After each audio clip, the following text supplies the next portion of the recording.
J'ai eu beaucoup de défis. Je pense que ça vient avec la job.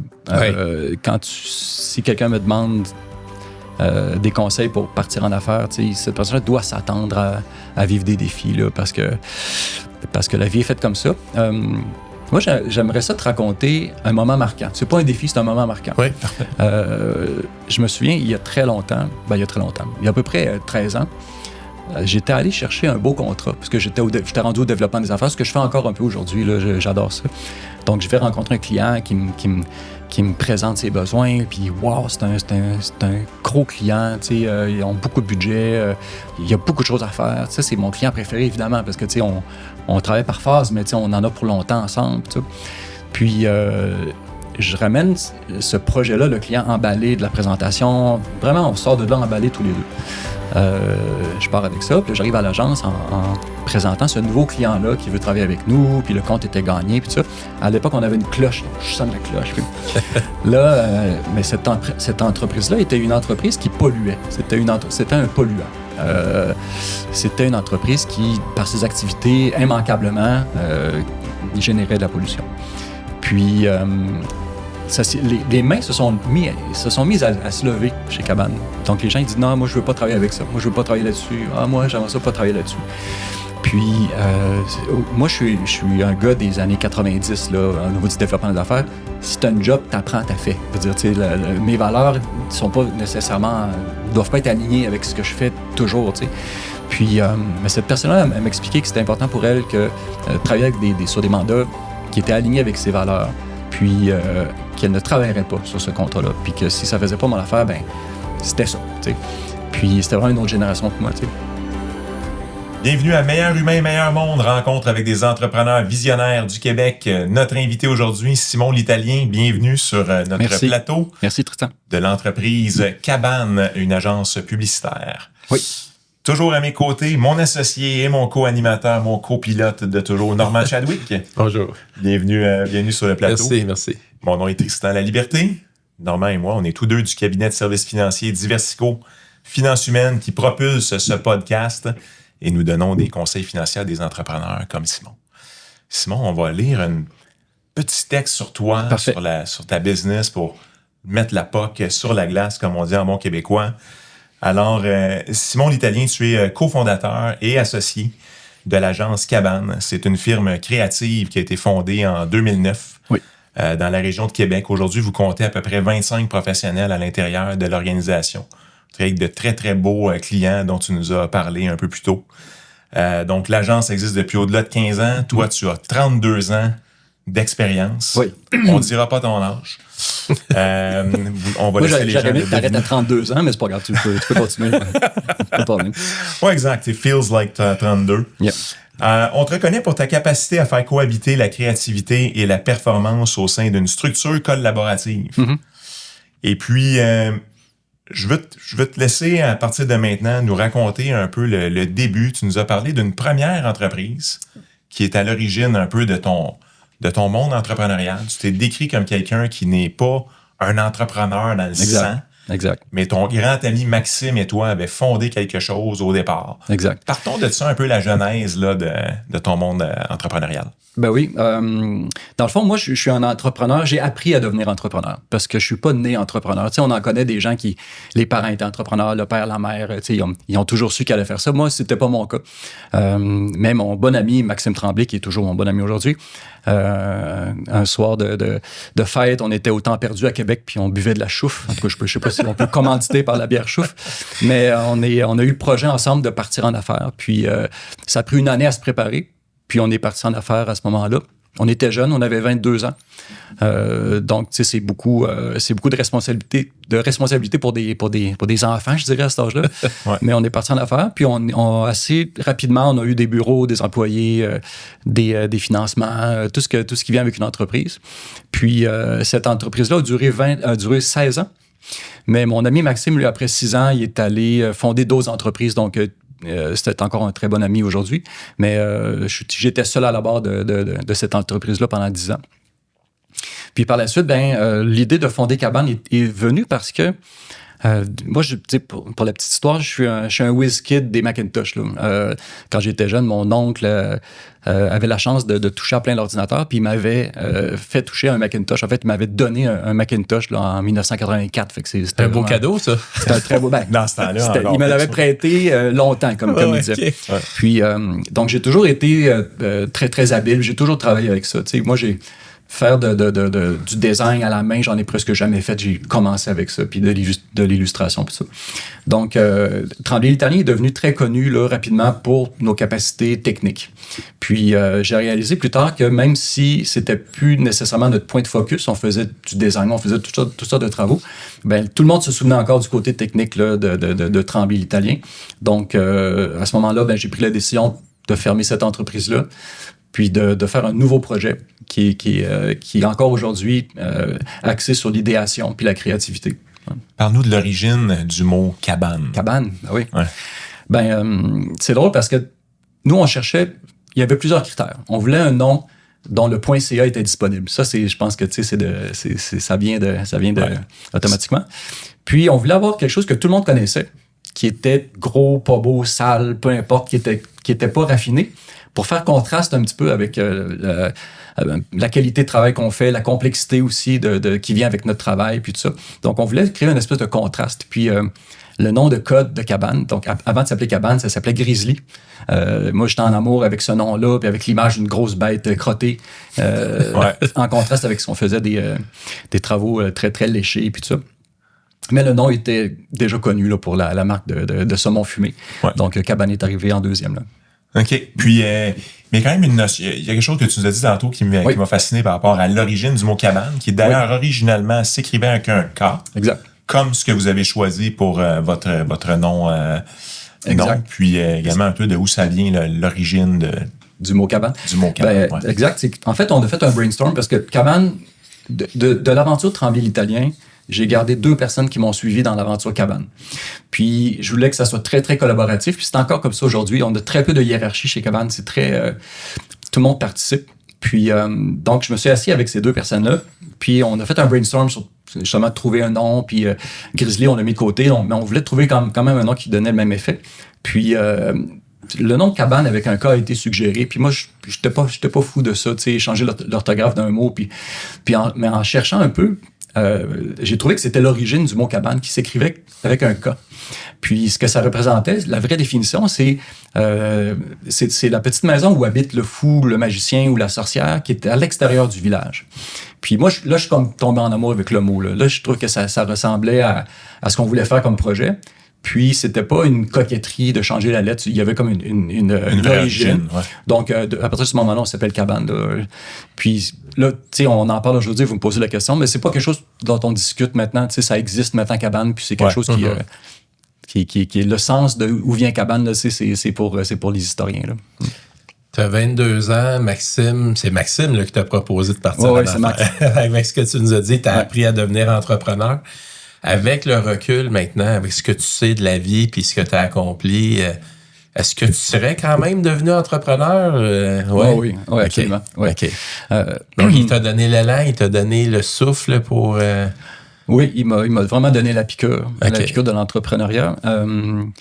J'ai eu un patron une fois dans ma vie. Ça s'est bien passé. Je pense que j'étais un bon joueur d'équipe, j'étais un bon trooper, mais...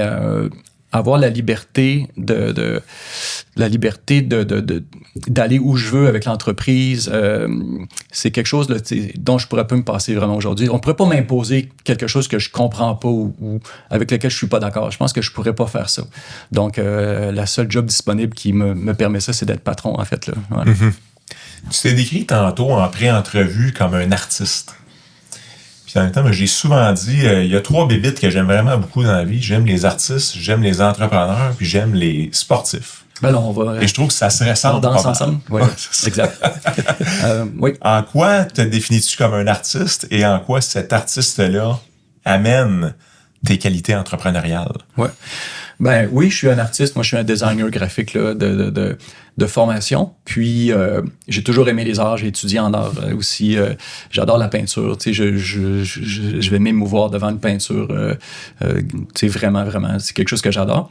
J'aimerais en faire, mais tu sais, je voudrais pas me décevoir moi-même à faire la peinture, donc je préfère regarder les peintures que j'aime. Je vous dis pas que j'en ferai jamais, mais actuellement, j'en fais pas.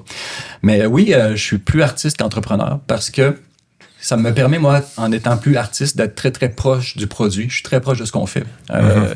Tous nos projets sont beaux, tous nos projets sont intéressants, tous nos projets sont bien écrits. Parce que moi, je m'en fous pas. T'sais, c'est pas quelque chose je suis pas là pour faire des factures. Je suis là pour faire de l'extraordinaire puis faire des campagnes dont on est fier, des campagnes qui nous donnent même le vertige des fois à quel point on a réussi à faire ça en équipe. Là, c'est ça ma paye. La rentabilité, la facture, c'est une conséquence de ça. Donc, le fait d'être artiste, je pense que c'est le fait d'être sensible. Là. Je suis très sensible à ce qui est beau puis ce qui est bon. Puis autant la musique que visuellement que bien écrit, ça me permet d'être très proche de ça. Tu dirais que tu es la source d'inspiration chez Cabane à ce moment-là? Ou... Non. Okay. Tu sais, Cabane a 15 ans, puis tu sais, j'ai des gens qui sont extrêmement talentueux, qui sont des locomotives là, pour leur expertise. Là, tu sais, c'est pas moi qui est la locomotive de tout ça. Tu sais. Mais je suis un petit peu... je suis un spectateur actif, je te dirais. Parce que quand il y a des choses qui sont moins efficaces, qui sont moins... quand je vois qu'on est un petit peu moins intéressant, c'est à partir de ce moment-là que là, je m'en mêle un petit peu, mais en même temps, c'est tellement bien aligné, Cabane. Tu sais, quand ça pousse droite, là, actuellement, là, c'est vraiment... c'est très facile comme job là, d'être chien de garde un peu de la qualité du produit. Pour devenir chien de garde ou spectateur actif, comme tu dis, il faut apprendre à déléguer souvent. Oui. Donc, comment tu as dealé avec la délégation? Peut-être que je suis paresseux. Probablement que c'est ça.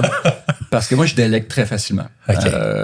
Il y a beaucoup de métiers, de spécialités chez Cabane que j'ai faites moi-même. Un petit peu par défaut, parce qu'on était tout petit, puis il fallait quelqu'un qui écrive les textes, par exemple. J'ai écrit les textes de Cabane pendant plusieurs années, qui s'occupe de la création. Mais j'ai toujours engagé des gens qui étaient meilleurs que moi. Puis... je me souviens d'où ça vient, cette habitude-là. À l'époque de Tremblay l'Italien, on était 2 ou 3 designers graphiques, dont moi et Éric Forêt, qui était un jeune employé à l'époque. Puis souvent, pour des clients, on faisait 2 ou 3 maquettes, puis moi, j'en faisais une, Éric en faisait une. Puis le client choisissait l'option qui lui plaisait le plus. Puis ce petit maudit-là, il s'est mis à gagner souvent. Là, c'est souvent ses maquettes qui passaient, puis les clients aimaient ses maquettes. Puis j'ai trouvé ça vraiment le fun. Au lieu de voir ça comme une menace, ce que certaines personnes auraient pu voir comme une menace, moi j'ai vu que c'était un super pouvoir. Éric Forêt, qui est encore dans l'entreprise aujourd'hui, je pense que ça fait 22-23 ans qu'on travaille ensemble. Donc, c'est un réflexe. Il faut toujours que tu engages des gens qui sont meilleurs que toi. Puis c'est ça. C'est comme ça qu'on devient un petit peu super puissant. Là. C'est comme des super pouvoirs un peu, là, toutes ces capacités-là qu'on a. Là. Oui. Donc, moi, déléguer, c'est pas un problème. Pas du tout. Puis les gens, ils ont droit à l'erreur. Puis les gens ont droit de... Il faut juste comprendre qu'est-ce qui s'est passé. Il faut juste savoir comment ne plus la faire. Puis il n'y a pas de guillotine. Là, là. J'imagine que ça t'a amené sur des nouveaux tableaux aussi pour toi à déléguer. Ça te libère du temps pour devenir meilleur pour toi-même aussi. Oui, ça me libère beaucoup de temps. Et ça nous permet de faire des... parce que moi, je viens du design graphique, mais aujourd'hui, c'est pas ça que Cabane fait. Cabane fait du design graphique, mais plein d'autres choses aussi. On fait on crée des campagnes publicité complètes là, pour les clients. On fait beaucoup de placements médias. J'ai une super équipe média aussi. Quelque chose à laquelle moi, je ne comprends rien, mais qui s'assure que nos campagnes soient vues par les bonnes personnes au bon moment. Fait que c'est quelque chose qui est super implanté chez Cabane. Puis, j'ai encore une équipe de design super forte. Tu sais... tantôt, tu me demandais est-ce qu'on est une agence de publicité. Cabane, c'est un dragon à 3 têtes. On fait la publicité, on fait des campagnes publicitaires, mais on crée des marques. On appelle ça du branding. Moi, je viens de là, donc on en fait. Et on a toute l'équipe média qui s'occupe des placements médias pour les clients. Donc, je me souviens plus de ta question, mais j'imagine que dans tout ce que je viens de dire, j'ai dû répondre. Alors, section questions en rafale, toujours en compagnie de Simon l'Italien de l'entreprise Cabane. C'est quoi pour toi une marque forte? Une marque forte, c'est une marque qui est connue pour les bonnes raisons. Tu préfères un brief trop vague ou trop cadré? Je préfère sortir d'un brief trop cadré. La chose la plus sous-estimée en stratégie de marque? Le gros bon sens. Un mot qu'on utilise trop souvent en marketing? La bienveillance. OK. Wow, ça m'intéresse de juste... Pourquoi la bienveillance? C'est des trends. On est toujours dans une mode. Puis la mode de la bienveillance nous a envahi toutes les entreprises. Donc, on peut plus n'être que bienveillant. On peut être bienveillant, mais on doit être autre chose aussi. Ouais. Une campagne québécoise que tu aurais aimé signer? Mike Chirona. La clé d'une bonne relation client?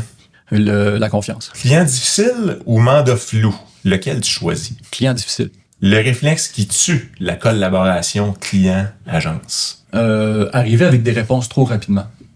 Tu sais, avoir le sentiment d'avoir les réponses. Comment tu gagnes la confiance d'un nouveau client? On lui dit la vérité. On lui dit les choses telles qu'elles sont. Quand est-ce que tu dis non à un client? Quand je sais que ses attentes vont être déçues en termes de budget, d'échéancier. Quand je sais que ça ne donnera pas un excellent projet, à ce moment-là, je dis non. Tu tranches entre une idée brillante ou une idée qui performe? Une idée brillante qui performe? C'est quoi le rôle le plus sous-estimé dans une agence? Conseillère. Comment tu fais pour entretenir la flamme créative dans l'équipe? J'amène des projets stimulants. Tu engages d'abord sur le talent ou sur l'attitude? Les deux si possible, mais l'attitude numéro 1, le talent numéro 2. C'est quoi qui rend Cabane différente des autres agences? L'humilité, probablement. Ta plus grande fierté entrepreneuriale depuis 2009? Les campagnes qu'on livre. C'est le résultat de tellement d'efforts que voir ce résultat-là, ça me rend très, très, très fier. Tu miserais encore sur le modèle collaboratif? Oh oui, 100%. Si tu devais décrire ton style de leadership en un mot ou quelques mots? Backbencher. Résultat à court terme ou construction de marque? Construction de marque. Client loyal ou mandat prestigieux? Client loyal. Québec ou Montréal? Québec. Montréal. Québec. Marque qui ose ou marque qui rassure? Marque qui ose. Et c'est quoi pour toi une entreprise qui fait un meilleur monde? C'est une entreprise qui comprend le rôle qu'elle a à jouer dans ce monde-là. Comment ça se traduit par le marketing? Moi, je ne peux pas mettre en marché des valeurs qui ne sont pas là chez une entreprise. Donc, le premier travail pour une entreprise, c'est d'être une bonne entreprise, un bon citoyen corporatif. Moi, ma job après, c'est de faire connaître ça. Mais je peux pas le faire à leur place, tu comprends? Donc, la job du marketing, c'est de faire connaître ce qui existe. Donc, mais il faut que les compagnies commencent par être des bons citoyens corporatifs. Simon, tu as parlé du super pouvoir de ton collègue. Oui. Puis, au fil de ces 15 ans-là dans Cabane et de 32 ans au total dans ta carrière, oui. C'est quoi ton super pouvoir? C'est quelque chose qu'on cherche toute notre vie en quelque part. Oui. En fait, semaine passée, j'étais à la pêche avec mes frères et mon père. C'est comme une tradition. À chaque année, on va là, puis mon père, il vieillit un peu, fait qu'on s'assure de ne pas rater une année, puis tout ça. Ouais. Puis, par chance, ça mordait pas. On n'a pas eu une touche la fin de semaine. Fait que j'étais au bout du quai, puis là, je voyais, puis il était tôt le matin, puis je voyais l'espèce de lac en mer d'huile, là. C'était vraiment un beau moment. Puis, ça fait longtemps que je me demande c'est quoi mon super pouvoir, c'est quoi mon talent, parce que je suis plus designer, j'écris plus de texte, c'est pas moi qui trouve les idées de campagne. Comme des fois, j'ai l'impression que je suis rendu bon dans rien. Puis, je pense souvent à ça. Puis là, aucune idée pourquoi, mais je suis en train de mettre ma ligne à l'eau. Puis, je pense que je suis devenu bon à savoir ce que j'aime puis ce que j'aime pas. Je pense que je me fais assez confiance, puis j'ai assez confiance en mon expérience des milliers de projets que j'ai vus, puis tout ça, à savoir si j'aime ça ou si j'aime pas ça. Ça a l'air simple à dire, mais des fois, on le sait pas. Des fois, je sais pas trop, ça va-tu marcher, ça va-tu marcher? C'est ça que le client a besoin. J'ai l'impression que j'ai développé ce réflexe-là. Ou savoir un peu ce que le client a besoin aussi. Quand je discute avec des entrepreneurs, des fois, j'écoute parce que je suis quelqu'un de poli, mais je suis déjà en train de travailler dans ma tête. J'ai déjà un feeling d'avoir trouvé un nœud ou quelque chose où je peux déjà aider cette entreprise-là. Donc, je pense que c'est ça mon super pouvoir.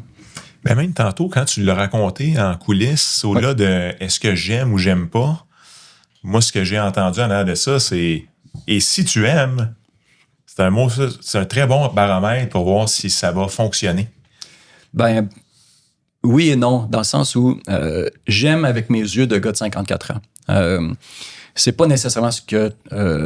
on travaillait pour une campagne ce matin qui s'adresse aux 18-24 ans. J'aimais ça. Ce qu'on a présenté, je trouve que ça fonctionne, mais je suis pas le public cible. Je ne suis pas le public cible.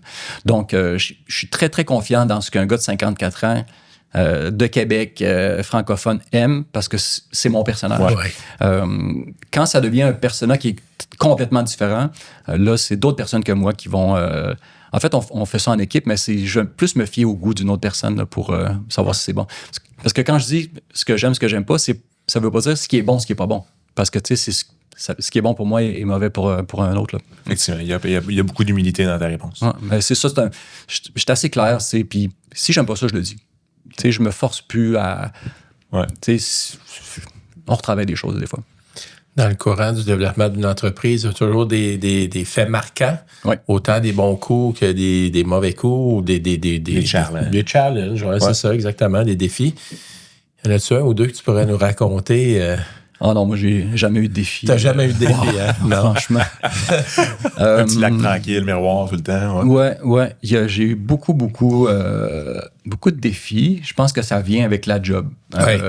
Si quelqu'un me demande des conseils pour partir en affaires, cette personne doit s'attendre à vivre des défis là, parce que la vie est faite comme ça. Moi, j'aimerais ça te raconter un moment marquant. C'est pas un défi, c'est un moment marquant. Oui, parfait. Je me souviens, il y a à peu près 13 ans, j'étais allé chercher un beau contrat, parce que j'étais rendu au développement des affaires, ce que je fais encore un peu aujourd'hui, là, j'adore ça.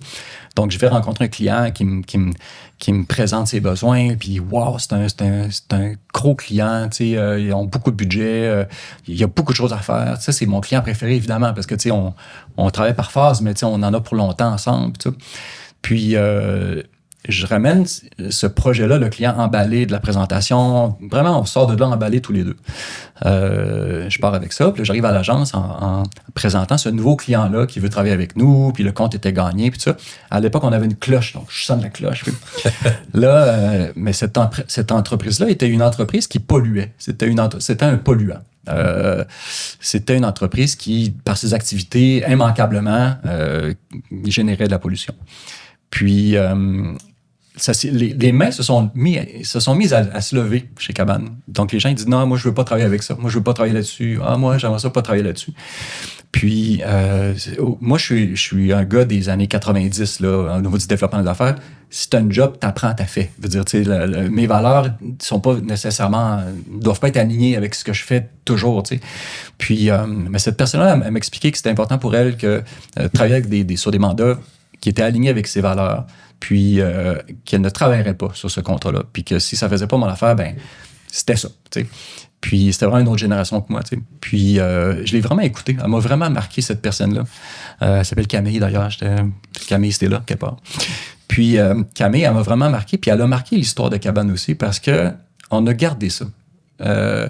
J'ai dû rappeler le client, j'ai eu l'air fou, mais je l'ai fait quand même. Puis depuis ce temps-là, ben, on s'assure d'avoir un alignement fort avec les valeurs de nos clients. Si on le sent pas, on le fait pas. Si on le sent pas, on n'y va pas.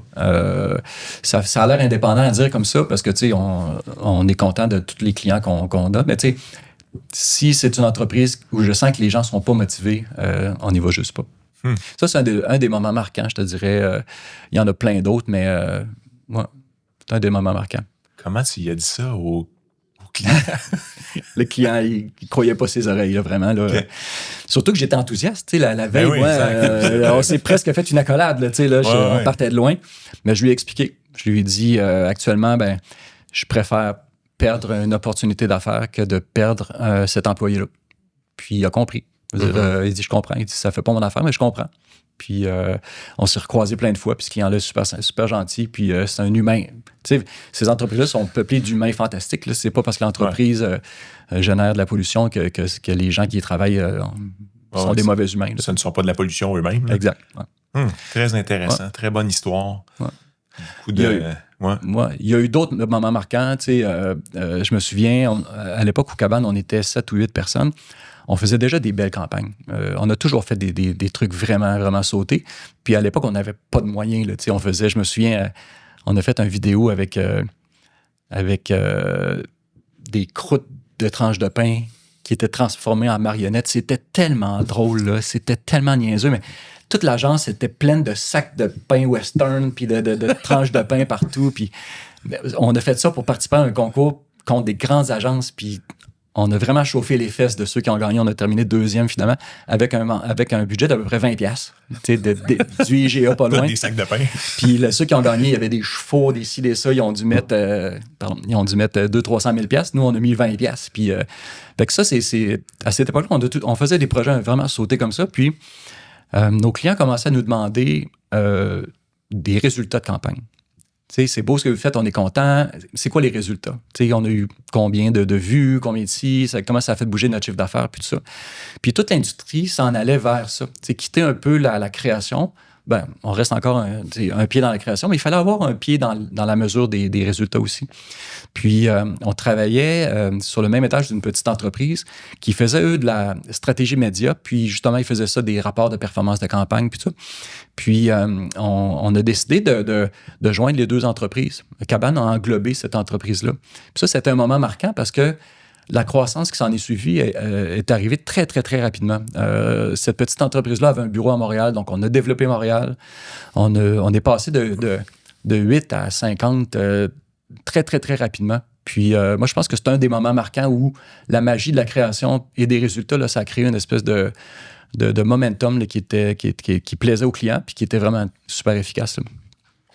Ouais. Tu as nommé ce moment-là tantôt aussi pour dire... Pour ramener encore peut-être de la nouvelle sagesse ou un nouveau regard, tu nous as dit d'entrée de jeu qu'une des choses dont tu parles en ce moment et qui t'anime, qui t'habite, c'est l'enlignement. Oui.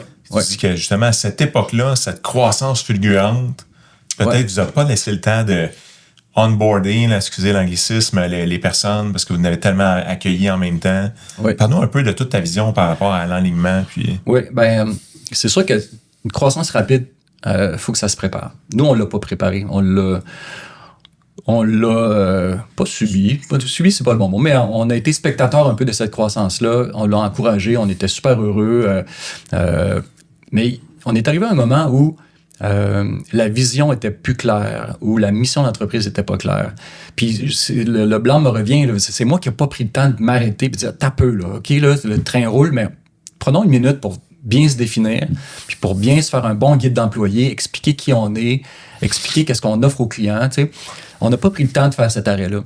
Puis ce que ça a donné comme résultat, puis c'est vraiment un apprentissage qui a été tough, parce que là, on a vécu une décroissance, mais c'est que pour avoir une croissance qui est organisée, puis qui fait du sens, il faut que tu aies bien défini, il faut que tu connaisses bien qui tu es, puis pourquoi tu existes comme entreprise. Puis si c'était à refaire, on prendrait beaucoup plus de temps. On l'a fait d'ailleurs, tu sais, une introspection de ça, puis tu sais, pourquoi on est intéressant, pourquoi un client devrait nous choisir, aussi simple que ça. Puis par la suite, là, tu peux penser avoir une croissance, puis que tout le monde se regroupe autour de cette mission-là. Là. Mm-hmm. À l'époque, on s'est justement retrouvé un peu désaligné. Il y avait beaucoup, tu sais, tout le monde tirait un peu dans sa direction. Tu aurais demandé à quelqu'un, c'est quoi Cabane? Tout le monde aurait eu des définitions différentes. Tout ça. Fait qu'on a préféré se regrouper au bureau de Québec, puis travailler ça. Puis ça a donné des bons résultats quand même. Mais c'est très important aujourd'hui, cet alignement-là. Il y a 3 choses que tu nous as partagées aussi qui, selon toi, sont 3 belles mesures de est-ce qu'un projet va être spectaculaire puis livré vraiment à la hauteur de ce que vous voulez livrer.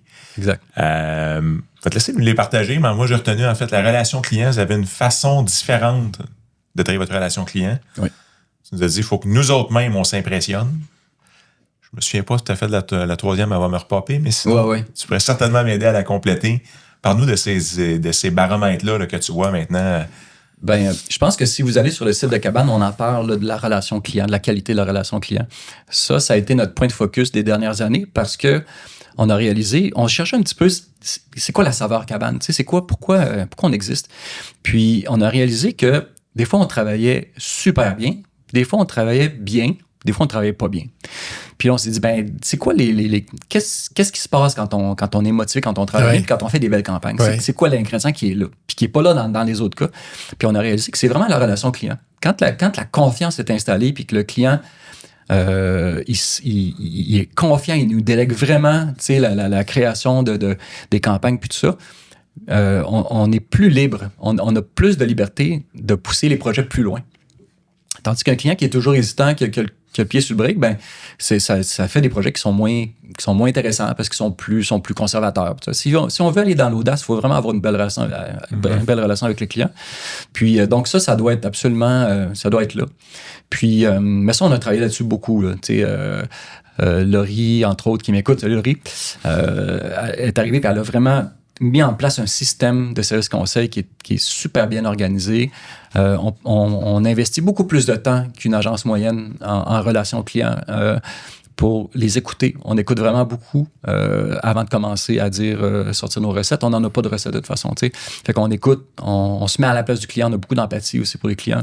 Puis le client, il est toujours le bienvenu chez Cabane. T'sais, des fois, je dis aussi aux clients, nous, on veut que ça soit le plus beau moment de votre semaine, de parler avec votre directrice de compte ou de venir à l'agence pour une présentation. Faut que ça vous emballe, parce que c'est emballant comme travail. Puis, donc, c'est ça. Donc, le côté relation client est pas mal réglé. Ben, il est réglé. Puis, là, ce qu'on travaille actuellement, c'est on se demande encore, là, une fois que la relation est là, ouais. Qu'est-ce qui peut faire qu'un projet devient vraiment, vraiment extraordinaire? Nous, on dit la sortir du stade. Là. C'est quelque chose qui est étonnant, qui est efficace, qui est audacieux, puis tout ça. Puis, on a réalisé que des fois, on est en compétition contre d'autres agences. On appelle ça des pitchs. Dans notre domaine, un annonceur va dire, bon, ben, je cherche une agence, il va inviter 3, 4, 5 agences, des fois, à venir leur présenter, à venir lui présenter qui ils sont, puis des fois, une compréhension du mandat, puis tout ça. Puis, j'ai réalisé qu'à ce moment-là, on est vraiment là... on est vraiment motivé. Peut-être que c'est parce qu'on est des géants. On est souvent contre des entreprises, contre des agences qui sont 10 fois, 100 fois plus grosses que nous. Nous, on est vraiment les petits. C'est pour ça que Cabane prend un peu son sens. On est vraiment comme la petite gang de pirates là-dedans. Tu sais. Mais on aime ça. Nous, on appelle ça... Ben, c'est pas nous, on appelle ça, mais ça s'appelle être underdog. Nous, c'est vraiment quelque chose qui nous plaît. Là, moi, c'est quelque chose qui me motive. Là, tu sais, on est contre telle agence qui sont vraiment grosses. Puis on les bat. Là, la cloche, là, on n'a plus de cloche chez Cabane, mais elle sonnerait en tabarnouche parce que, tu sais, c'est David contre Goliath. On aime bien David, nous autres. Ouais. Ouais. Donc, ça, c'est un autre point de motivation. Là, vers où on se dirige. On essaie de savoir qu'est-ce qui définit un peu cet esprit-là d'underdog, puis de bien ancrer ça dans nos valeurs aussi. Là. Fait que, tu sais, tu as le service conseil. Ouais, service conseil, relation client, ça, c'est un ingrédient. Ça, c'en est un. Avoir un bon fit avec les clients, un bon alignement de valeurs. Actuellement, chez Cabane, on est chanceux. On a des clients qui ont tous été choisis, je te dirais, tu sais, à la limite, là, parce qu'on a une grille de sélection aussi. On est là par choix aussi. Donc, avoir un bon alignement avec tes valeurs, puis avoir un petit peu cette motivation supplémentaire là, que tu as quand tu es en compétition. Là. Ouais. Vous êtes des joueurs de séries éliminatoires. Il faut que ça passe. Ouais. On fait les séries, ça affiche, là, mais on gagne après ça. Vous voulez gagner. Oui, puis tu as parlé également d'être fier de ton travail ou d'être impressionné même. Tu as dit, tu sais, des fois où on peut voir qu'une campagne a bien fonctionné ou un projet a vraiment été livré, bien, la relation était là avec le client. On a eu de la compétition, on a gagné, puis en plus, on regarde ça à la fin, puis on fait, tu sais, wow! Exact. Exactement. Puis moi, souvent, ce qu'on fait, ça m'impressionne. Puis il y a des choses que je découvre qui ont déjà été livrées parce que, tu sais, je veux pas donner l'impression que j'ai les mains dans tout, là. Ouais. Absolument pas, là. Tu sais, on a un directeur de création qui est fantastique. On a une directrice service conseil qui est géniale. On a une directrice média qui est fantastique. Je suis entouré de gens fantastiques. C'est pas compliqué, tu sais. Puis ils n'ont pas besoin que je me mette les mains dans leurs affaires. Donc, des fois, je tombe sur des projets qu'on a faits qui sont avancés ou des documents qu'on a présentés, puis ça m'impressionne. Ça, c'est un beau moment pour un entrepreneur. Tu sais, pour un gars qui vient du design graphique, tu sais, je pense que j'étais bon en design, j'aimais ça, c'était ma passion. Arriver à créer un groupe de gens qui font des choses extraordinaires comme ça, c'est vraiment une fierté, là, une grande fierté que j'ai. Ouais. Avez-vous des moments de célébration chez Cabane? Parce que quand tu parles, l'humain est très important. Oui. La fierté que vous en dégagez de la relation avec les clients, la proximité. Ouais. J'imagine que ça se traduit aussi avec vos gens à l'interne. Là. Oui, absolument. On a de la reconnaissance, la célébration. On a toutes sortes de choses pour mettre en lumière des bons coups de la gang à l'interne. On a d'ailleurs une infolettre à chaque matin qui s'appelle le jus de fruits du lundi, je pense. Puis c'est mon moment quasiment préféré de la semaine. Ça rentre à 8 h le matin. Moi, j'aime ça qu'il rentre à 6 h, mais il rentre à 8 h. C'est programmé comme ça. Puis on a toujours les gros loves. sais, on est juste 25, là, mais on a une infolette complète avec du contexte, un apprentissage, les gros loves, puis des projets qu'on a faits. Puis les gros loves, c'est ça, c'est juste t'envoies une fleur à quelqu'un. Fait que, tu sais, gros love à Amélie pour ce qu'elle a fait pour Normandin, pour la pub télé. Gros love à Sarah pour ce qu'elle a fait pour Desjardins. Tu sais, on veut que ça soit précis, pas juste gros love parce que je t'aime, là, tu sais. Mais on veut que ça soit comme des petits coins de lumière à plein de monde le matin. Puis écoute, la liste, c'est volontaire. Là. On les envoie une fois par semaine à Amélie qui les met en place, mais elle est longue, la liste. Là. Il y a beaucoup de gros love le matin. Puis moi, j'en ai jamais, par exemple. Faudrait que... Mais non, sans blague, là, c'est vrai. C'est mon plaisir. Là, je regarde, puis j'ai comme l'impression aussi de savoir un petit peu ce qui se passe avec les projets aussi. Ben oui. Mais je pense que la reconnaissance, ça va au-delà des parties. On en a des parties, ça, il y en a souvent. On aime ça. Puis, on a des beaux bureaux pour le faire, fait que c'est super le fun. Mais il y a beaucoup de reconnaissance aussi là, à ce moment-là. Puis faites-vous justement des célébrations avec le client? Tu sais, quand il arrive justement, là, vous l'avez sorti du stade, là, puis la campagne, le client est content, vous êtes content, super succès d'équipe et de partnership avec le client. Qu'est-ce que vous faites dans ça? C'est une excellente idée, Tristan, parce qu'on le fait pas tant, on le fait pas de manière systématique. Puis on devrait, parce que c'est vraiment un job d'équipe. Sérieusement, là, tu sais, les clients qu'on a sont vraiment cool, sont vraiment smart, puis ils aiment la pub, puis ils aiment le branding. C'est pour ça qu'on réussit à faire des choses comme ça. Puis, mais on le fait pas. On est tellement dans le jus, on est tellement à côté que des fois, quand la campagne sort, puis on lève les résultats de cette campagne-là, on est déjà dans une autre campagne. Nous, on est déjà comme... On a continué à avancer. Puis, on prend pas le temps d'arrêter puis de dire « Hey, guys, on fait un gros party parce que notre campagne pour les dépanneurs sprint scarrés, tu sais, on devrait le faire, mais tu sais, on...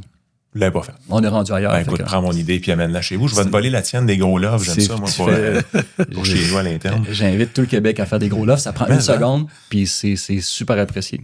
Sans faute. Simon, virage numérique, intelligence artificielle, c'est quoi le rôle que ça joue dans une firme comme la vôtre, chez le client aussi? Mm-hmm. C'est un élément facilitateur, c'est un élément dérangeant. C'est comment vous positionnez ça? Non, dérangeant, non, absolument pas. Facilitateur, absolument. C'est un outil fantastique. Vraiment, là, on utilise, on utilise les Midjourney, ChatGPT et autres. Souvent, ce qu'on va faire, c'est qu'on va faire des maquettes. Parce que nous, quand on pense, je donne l'exemple d'une pub télé, quand on pense à une pub télé, ben avant, on faisait des cases, un peu des dessins pour expliquer au client qu'est-ce qu'on voit, puis tout ça. Puis, des fois, c'est moi qui les faisais, ces cases-là, puis je dessine comme quelqu'un qui dessinerait avec ses pieds. Pas si pire que ça, mais tu sais, il faut que le client ait un peu d'imagination pour savoir qu'est-ce qu'on fait. Puis maintenant, avec Midjourney, ben, on crée des images maquettes un petit peu. Puis le client, il a une meilleure compréhension. Je pense que c'est bon pour le projet, puis c'est bon pour le client. C'est plus clair qu'est-ce qu'on veut faire avec ça. Fait que ça, on l'utilise. Puis tout ce qui est écriture de texte, puis tout ça, c'est un accélérateur extraordinaire. Je pense que tous ceux qui écrivent des rapports chez nous, tous ceux qui travaillent sur des textes, tous ceux qui font des textes longs, des textes courts, utilisent cet outil-là pour challenger leur texte, pour le compléter, bonifier. Des fois, on écrit un squelette, on le bonifie. Moi, je trouve que c'est vraiment extraordinaire. Le jour où ça va réfléchir par soi-même, on s'en reparlera. Tu sais, le jour où ça va créer des campagnes de A à Z. Là. De A à Z, sans nous, là, on s'en reparlera. Mais je pense qu'on va toujours avoir un rôle à jouer là, au niveau de la fine compréhension des enjeux. Puis, pour l'instant, c'est encore très générique, mais c'est un bel outil. Là, c'est vraiment intéressant. Es-tu capable de nous raconter une histoire à succès avec un de tes clients, puis c'est un client que tu as le droit de nommer sans malaise? Je serais intéressé d'entendre ça. Ben oui, des histoires à succès. C'est une qui était particulièrement fière, qui a scoré les 3 affaires. Là. La relation était là. Ouais. On l'a sorti du stade. Je vais te raconter une vieille histoire. Je m'excuse déjà à Cabane de ne pas raconter une histoire des 10 dernières années, mais je vais te raconter une vieille histoire de Cabane. On travaillait avec un beau client qui s'appelle le Massif de Charlevoix. Ouais. Si vous aimez le ski, là, c'est une montagne extraordinaire. Puis, on avait rencontré le directeur de la montagne, qui était lui-même un ski bum. C'était vraiment un gars là, qui, en 2 descentes, il faisait de la job de bureau, mais il retournait skier après. Là. C'est vraiment un gars... Puis, on est allé, puis là, c'était le début de relation, on venait de gagner le compte, c'était le brief officiel, puis tout ça. Puis là, je l'écoutais parler, puis on l'écoutait parler.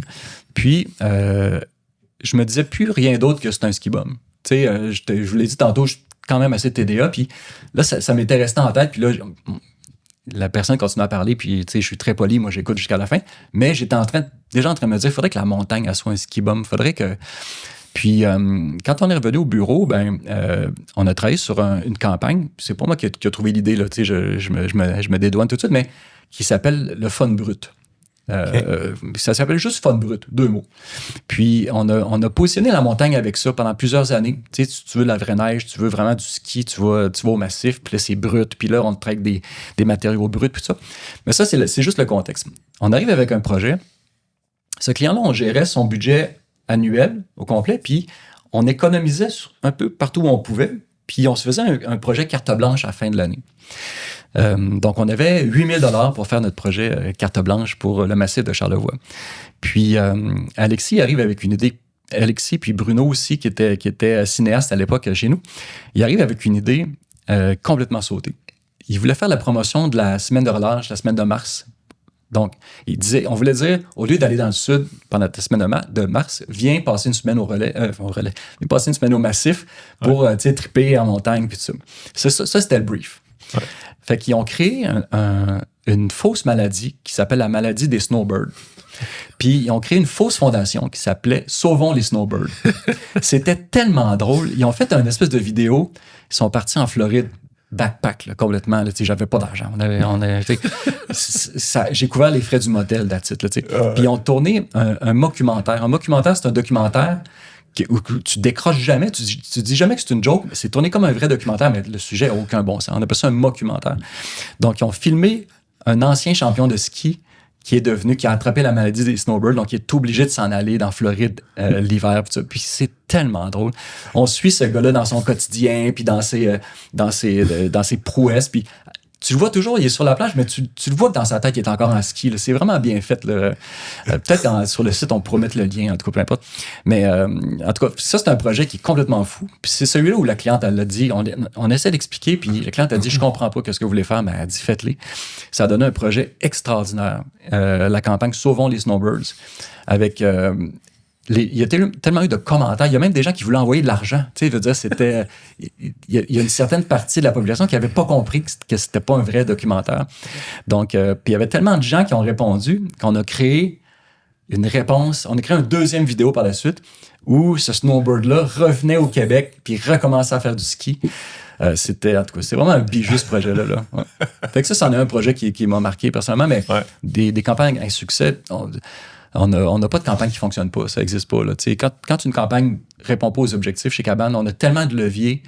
On est tellement toujours en train d'optimiser les campagnes qu'on réussit à rectifier puis ça fonctionne. Ouais. Mais ça, c'est une campagne, créativement, c'est une campagne qui m'a fait marquer. Là.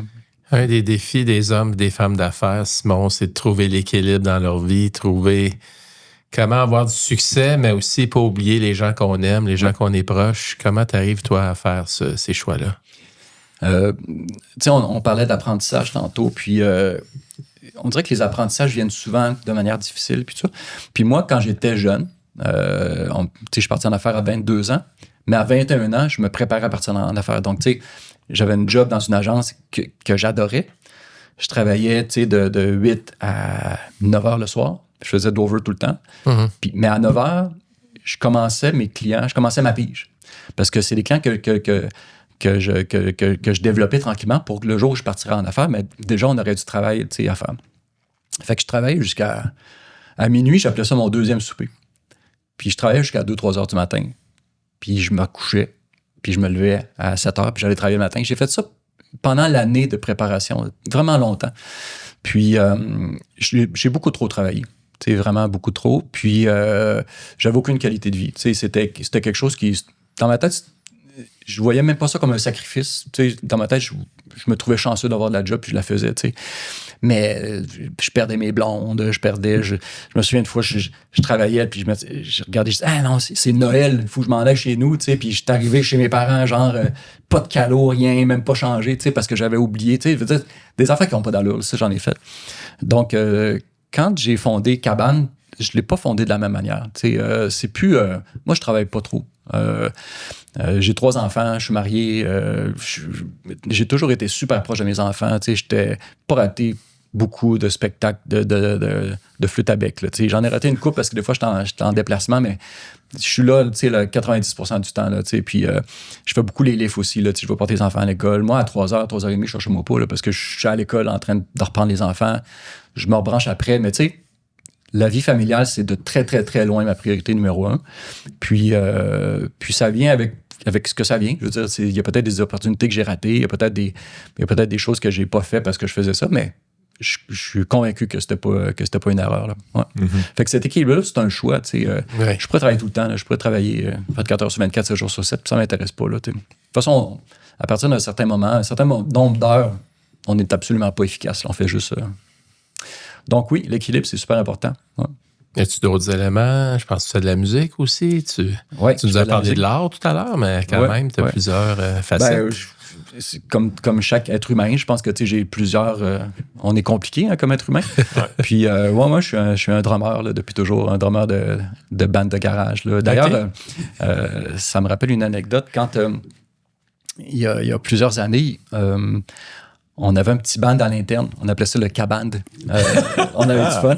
Puis, il y a une ancienne employée qui nous avait dit « Hey, vous n'êtes pas game de faire un spectacle sur le toit de l'immeuble. » Parce qu'à Québec, on était dans l'édifice Binox, qui est un des édifices qui est haut. Puis, on avait accès au toit de l'édifice. Fait que faire un peu comme les Beatles, une espèce de jam sur le toit. Puis là, on a dit, ah oui, on est game certain. Puis ça, c'est au début des Facebook Live. Ça commençait, là, c'est dans la première semaine. Fait que là, on a monté, on a pratiqué des tunes, puis là, on a fait un Facebook Live du toit de l'édifice. Là. C'est quand même assez capoté, là, avec la vue sur les montagnes à Québec. C'est quand même assez hot. Mais là, on s'est dit, ben là, c'est bien beau, mais on a 3 tunes. On a eu le temps de pratiquer 3 chansons. C'était pas un gros show, ça. C'était pas un show. Fait que là, on était là. C'était juste assez de tunes pour un rappel, dans le fond. Pas de show, mais un rappel. Exact. Fait que là, on s'est dit, ben là, on s'est survendu un peu. Là. On a dit qu'on allait faire un show, mais fait qu'on a transformé ça en invitation. Okay. Fait qu'on a fait nos 3 tunes, puis là, on a sorti des cartons, puis là, on a invité toutes les compagnies de la région à former leur groupe, puis à participer à la bataille des bandes. Oh, wow! Puis ça, c'est devenu un événement quand même, c'est devenu gros, là. Tu sais, la première année, on était un soir dans un bar, peut-être 5 groupes. Deuxième année, on était 2 soirs, 10 groupes. La dernière année, c'était une semaine complète, puis trop de bandes pour participer. Là, on n'avait plus de moyens, il n'y avait plus de croissance là, parce que on ne peut pas faire plus que 3 bandes par soir. Puis c'était plein à craquer. Puis on ramassait des sous pour une fondation. Ouais. Fait que c'était vraiment une belle aventure, mais c'est venu un peu du fait qu'on est plusieurs musiciens là, chez Cabane. Puis Puis on a eu le trip de jouer devant des salles pleines. Je veux dire, c'est un vrai trip de rockstar. Là, on était maquillés. Là, j'étais maquillé en Gene Simmons. Là, on a vraiment vécu notre trip de rockstar là, à côté. Là, là tu as eu ton trip de compétition aussi, tu vois, encore, quand la compétition est là. Ouais. Hein, ça... c'était un petit... Tu as créé le jeu autour de ça. Ça te ressemble. Exact. Bon lien. Mais j'ai trouvé des meilleurs musiciens que nous. Là, on n'a jamais gagné la bataille des bandes. Là. Écoute, il y avait des bandes qui c'était professionnel. Là. Hey, dis donc, tu m'amènes sur un autre tableau parce que tu as parlé, on ramasse des sous pour une fondation. C'est quoi la place de redonner chez Cabane et dans ta vie? Ben, la place de redonner chez Cabane, elle est présente. Je veux dire, tout le monde a ça à cœur.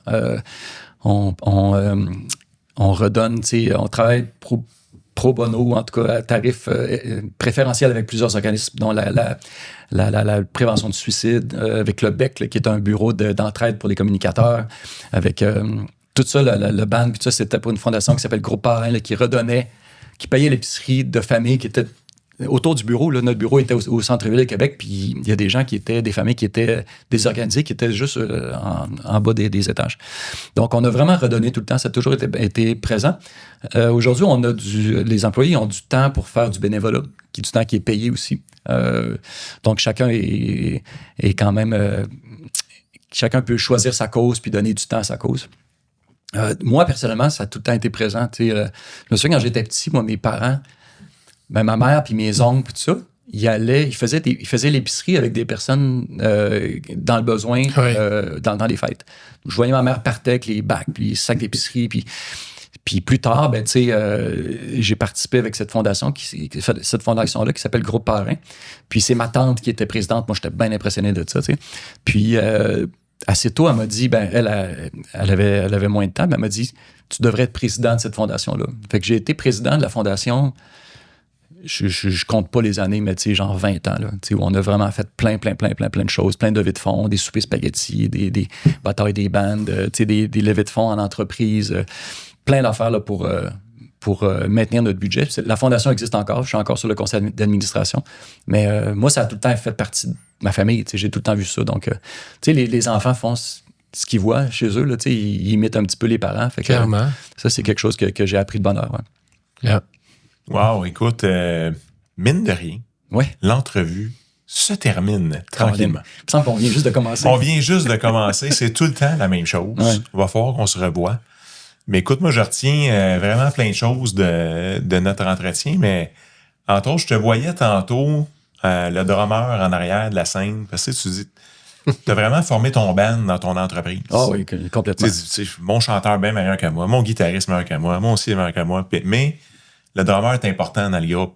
Ouais. J'ai eu cette image-là. Puis l'ensemble fait quelque chose de cohérent. Là, l'ensemble est bon, là, mais oui, tu as raison. Ouais. Ouais, fait que j'ai vu vraiment ce lien-là entre l'artiste et comment tu as bâti ta business. Cool. Ça va être mon take-away de notre entretien. Et les gros loves. N'oubliez pas les gros loves, oui, ça, tout à fait. Mais ça-là, je le vole. Exact. Ça, je pars en quoi avec. Parfait. Ben écoute, le mien, c'est clairement l'approche humaine, l'approche de cœur que tu as autant avec tes clients qu'avec les gens qui t'entourent, tes collaborateurs à l'interne. Il y a vraiment un dénominateur commun qui s'appelle l'écoute, qui s'appelle le cœur, qui s'appelle donner de place à la personne qui est en avant de moi, puis de t'inspirer de ces gens-là, puis de faire de quoi de magnifique après, de faire un livrable qui est extraordinaire, autant au niveau de l'implication communautaire qu'au niveau du livrable au client. C'est une force, c'est ton super pouvoir. Donc, merci beaucoup aujourd'hui d'être venu nous voir. Ça me fait plaisir. Merci de m'avoir invité.